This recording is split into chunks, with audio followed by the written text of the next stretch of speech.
Bom dia, boa tarde, boa noite, queridos alunos. Aqui quem fala é o professor Patrick Ricardo de Química e nós estaremos dando início, ao estudo da classificação periódica ou, se você preferir, da tabela periódica.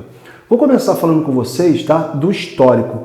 Como é que foi feita ao longo da história da química a arrumação dos elementos químicos até que a gente chegue à tabela periódica que nós conhecemos atualmente. Então, de acordo com a história da química, o primeiro cientista a tentar achar uma forma de organizar os elementos foi Doberein, em 1829. Como é que ele fez? Ele pegou os elementos e arrumou eles em sequência de 3, onde esses 3 elementos contidos nestas sequências apresentavam propriedades químicas semelhantes.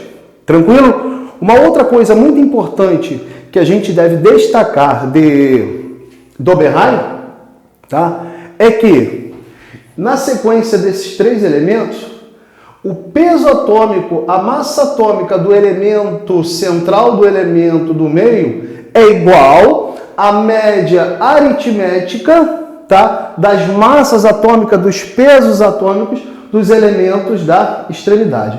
Por exemplo, estou te mostrando aqui uma tríade de Doberein constituída de lítio, sódio e potássio. Se você reparar bem, a massa do sódio é igual à média aritmética das massas atômicas, dos pesos atômicos do lítio e do potássio. Ou seja, massa do lítio 7, mais a massa do potássio 39 dividido por 2 é igual à massa do elemento sódio, que é 23.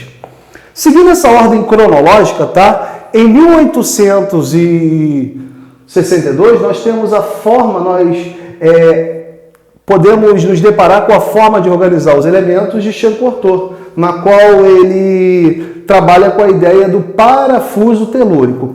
Como assim, Patrick? Imagina um parafuso, um cilindro, onde, nesse cilindro, não está aqui, mas aqui está escrito, ele colocou 16 divisões, E os elementos nestas divisões, eles apresentavam propriedades químicas semelhantes.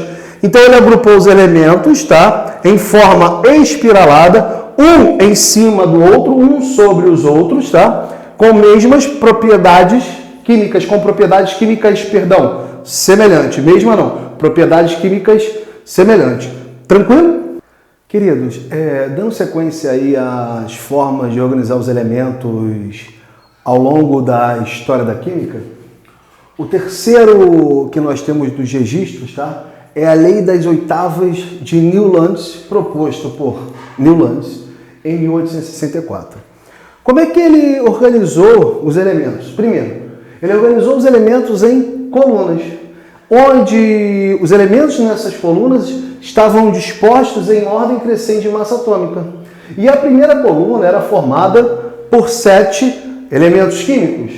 O oitavo colocado na coluna seguinte tinha propriedades físicas e químicas semelhantes ao primeiro. Beleza?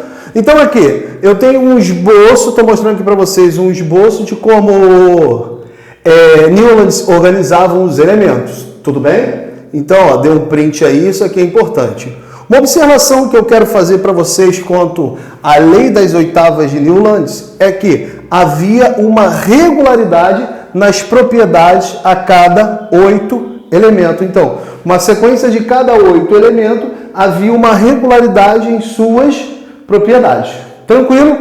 Para fechar essa primeira parte aí da classificação periódica, é importante a gente falar na tabela, na forma de organizar de Dmitri Ivanovich Mendeleev, que foi proposta pelo mesmo em 1869. Mendeleev, amigos, ele anotava, dados, informações sobre os elementos em cartões e pegava esses cartões e colocava, na parede do seu laboratório. E também mudava esses cartões à medida que fosse necessário. Ele colocou os elementos, por fim, em ordem crescente de massa atômica. e percebeu que as propriedades dos elementos se repetiam. Daí nós temos a primeira lei da periodicidade. Também é importante destacar para vocês que nessa parede que ele colocava os cartões, haviam buracos vazios, não haviam cartões. Por quê? Porque não se tinha descoberto tais elementos na época dele. E à medida que fossem descobertos novos elementos, Mendeleev falou que iriam colocar cartões, tá, nesses espaços vazios, completando aí então a tabela. Tudo bem?